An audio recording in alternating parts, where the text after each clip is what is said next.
Bonjour à tous, alors aujourd'hui je vous propose de faire un déodorant liquide, donc il ressemble un petit peu à de l'eau, même beaucoup d'ailleurs on dirait de l'eau, mais quand même il aura l'efficacité du déodorant, je vous rassure, donc si ça vous intéresse, eh bien continuez à regarder. J'ai commencé par doser 20 ml d'eau de source, j'ajoute 2 cuillères pinch de poudre d'alun, alors ces cuillères je les trouve chez Aromazone, donc ça fait 0,8 g. Sachant que vous pouvez, si vous n'avez pas ces cuillères, mais une balance de précision parce qu'il la faudra de toute façon, vous pouvez aller jusqu'à 1 gramme. Maintenant, au-delà, je trouve que ça a tendance à séchant, puisque c'est un spray, à blanchir. Maintenant, beaucoup de gens utilisent la poudre d'alun seule parce que c'est un déodorant naturel qui a une odeur, etc. Maintenant, en poudre, c'est pas pratique. Comme j'ai dit, ça a tendance à blanchir. Et puis, je voulais quand même quelque chose d'un petit peu plus élaboré. Après avoir bien mélangé, j'y ajoute 9 ml d'hydrolat de menthe poivrée. Alors si j'ai choisi cet hydrolat, c'est tout simplement pour ses bienfaits de rafraîchissant, mentholés qui font vraiment du bien. Et en plus, je veux pouvoir utiliser ce déo sur les pieds parce que quand on a marché toute la journée avec des talons ou pas d'ailleurs, l'été on a tendance à avoir les pieds gonflés, les pieds échauffés. Et cet hydrolate va permettre en fait d'activer la circulation, de rafraîchir et donc de retrouver un confort, tout simplement. Il faut savoir que l'odeur ne reste pas.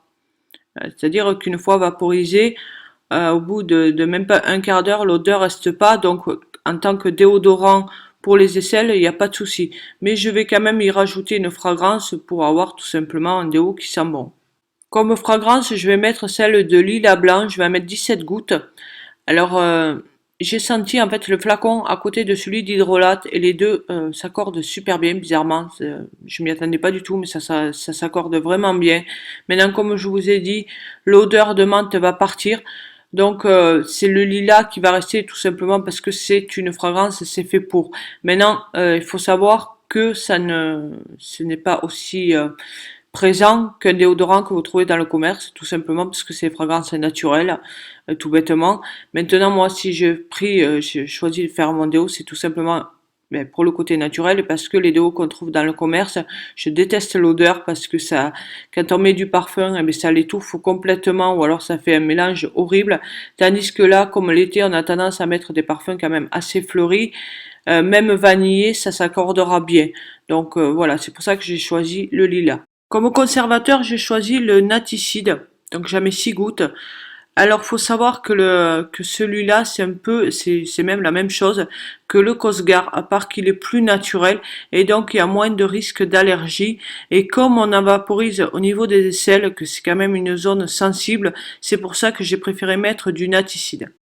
Pour finir, je vide ma préparation dans mon flacon spray, il faut un spray absolument de 30 millilitres. Donc j'ai fait que cette dose-là tout simplement parce que j'aime changer régulièrement de fragrance, de composition, etc.